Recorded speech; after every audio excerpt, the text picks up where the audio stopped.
Iran ಮೇಲೆ Israel ಮತ್ತು America ದಾಳಿ 2 ವಾರಗಳನ್ನು ಪೂರೈಸುತ್ತಿದೆ. ಬಿಕ್ಕಟ್ಟು ಇನ್ನೂ ಬಗೆಹರಿದಿಲ್ಲ. ಈ ವಿದ್ಯಮಾನ ಅಂತಾರಾಷ್ಟ್ರೀಯ ಕಳವಳಗಳಿಗೆ ಕಾರಣವಾಗಿದೆ. ಮಧ್ಯಪ್ರಾಚ್ಯದ ದೇಶಗಳ ಜೊತೆ ವ್ಯಾಪಾರ ಸಂಬಂಧಗಳನ್ನು ಹೊಂದಿರುವ ಭಾರತ ತನ್ನ ಇಂಧನ ಅವಶ್ಯಕತೆಗಳಿಗೆ ಕೊಲ್ಲಿ ರಾಷ್ಟ್ರಗಳನ್ನೇ ಹೆಚ್ಚು ಅವಲಂಬಿಸಿದೆ. ಹೋರ್ಮುಜ್ ಜಲಸಂಧಿಯಲ್ಲಿ ಉಂಟಾಗಿರುವ ಉದ್ವಿಗ್ನ ಸ್ಥಿತಿ ಭಾರತಕ್ಕೆ ಇಂಧನ ಪೂರೈಕೆಯಲ್ಲಿ ವ್ಯತ್ಯಯ ಉಂಟಾಗುವಂತೆ ಮಾಡಿದೆ. ಇನ್ನು ಭಾರತದ 80% ಅನಿಲ ಮತ್ತು 60% ತೈಲ ಹೋರ್ಮುಜ್ ಜಲಸಂಧಿಯ ಮೂಲಕ ಬರುತ್ತೆ. ಈ ಜಲಸಂಧಿ ಒಮನ್ ಮತ್ತು ಅರಬ್ಬಿ ಸಮುದ್ರವನ್ನ ಬೆಸೆಯುತ್ತದೆ. ಇಲ್ಲಿ ಅಮೆರಿಕ ಮತ್ತು ಇಸ್ರೇಲ್ ವಿರುದ್ಧ ಪ್ರತೀಕಾರದ ಕ್ರಮಕ್ಕಾಗಿ ಇರಾನ್ ತನ್ನ ಪಡೆಗಳನ್ನ ನಿಯೋಜಿಸಿದೆ. ಈ ಜಲಸಂಧಿಯ ಮೂಲಕ ಬರುವ ಎಲ್ಲಾ ಹಡಗುಗಳನ್ನ ಮುಳುಗಿಸುವುದಾಗಿ ಬೆದರಿಕೆ ಹಾಕಿರುವ ಇರಾನ್ ಈ ಜಲಸಂಧಿಯ ಮೇಲೆ ಹಿಡಿತ ಸಾಧಿಸಿದೆ. ತೈಲ ಉತ್ಪಾದಕರಿಗೆ ಈಗ ಸಮುದ್ರ ಮೂಲಕ ತೈಲ ಮತ್ತು ಅನಿಲಕ್ಕೆ ಸಾಗಾಟ ಮಾರ್ಗ ಇಲ್ಲದಂತಾಗಿದೆ.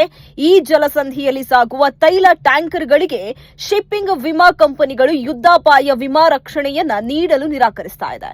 ಇನ್ನು ಭಾರತದಲ್ಲಿ ಹೋಟೆಲ್ಗಳು ಮತ್ತು ರೆಸ್ಟೋರೆಂಟ್ಗಳು ಅಡುಗೆ ಅನಿಲ ಕೊರತೆಯಿಂದ ಮುಚ್ಚುವ ಹಂತಕ್ಕೆ ತಲುಪಿವೆ. ಆದರೆ ಸರ್ಕಾರ 1 ತಿಂಗಳು ಪೂರೈಕೆಯಾಗುವಷ್ಟು ಅನಿಲ ಸಂಗ್ರಹ ತನ್ನ ಬಳಿ ಇದೆ ಎಂದು ಹೇಳ್ತಾ ಇದೆ.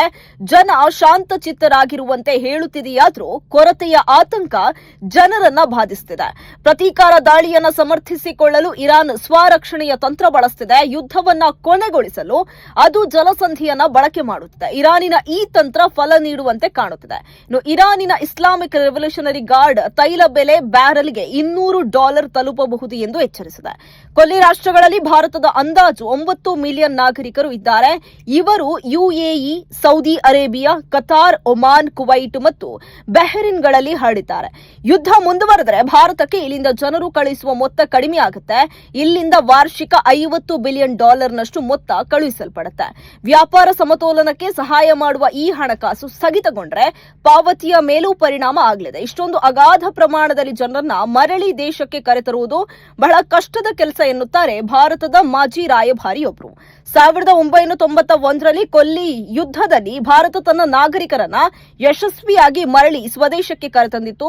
1990ರಲ್ಲಿ ಇರಾಕ್ ಯುದ್ಧದ ಸಂದರ್ಭದಲ್ಲಿ 2 ಲಕ್ಷ ಭಾರತೀಯರನ್ನ ಕುವೈಟ್ನಿಂದ ಭಾರತಕ್ಕೆ ಸ್ಥಳಾಂತರಿಸಲಾಗಿತ್ತು.